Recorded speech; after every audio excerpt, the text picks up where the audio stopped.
Hi, எங்கே இருக்கிறோன்னா தென்னிந்திய நடிகர் சங்கத்தில் இருக்கிறோம். சந்தா கட்ட வந்தோம். சந்தா கட்ட வேண்டியவங்க 31ஆம் தேதிக்குள்ளே சந்தா கட்டியிருங்க, அது வேறு விஷயம். அதே மாதிரி பொங்கல் பரிசு வந்து வர்ற சண்டேலேருந்து பொங்கல் பரிசு கொடுக்குறாங்க. வேஷ்டி சட்டை, சாரி, கரும்பு எல்லாம் கொடுக்குறாங்க, அதையும் வாங்கிங்க. இது எதுக்கான பதிவுன்னா, தம்பி வந்து சிறகடிக்க ஆசையில் நடிக்கிறாப்புல, சிந்தாமணியோட அசிஸ்டண்ட்டாக நடிக்கிறாப்புல, நடிகர் சங்கத்தில் 25 வருஷமாக மெம்பராக இருக்கிறாப்புல. ரொம்ப சந்தோஷமான விஷயம்.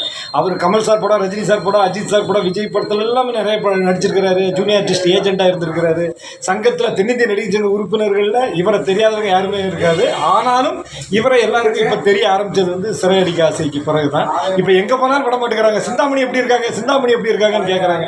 என்கிட்ட எப்படி முத்து எப்படி இருக்காங்க, முத்து எப்படி இருக்காங்கன்னு கேட்குற மாதிரி இவர்கிட்ட சிந்தாமணி ஏதாவது சொல்லணும் சொல்லுங்க. உண்மைதான் அவர் சொல்றது 100% உண்மை. முதல்ல நடிச்ச போல யாரும் கேட்கல. ஒரு 5 எபிசோட் தான் டெலிகாஸ்ட் ஆச்சு. இப்போ செம்ம ரீச்.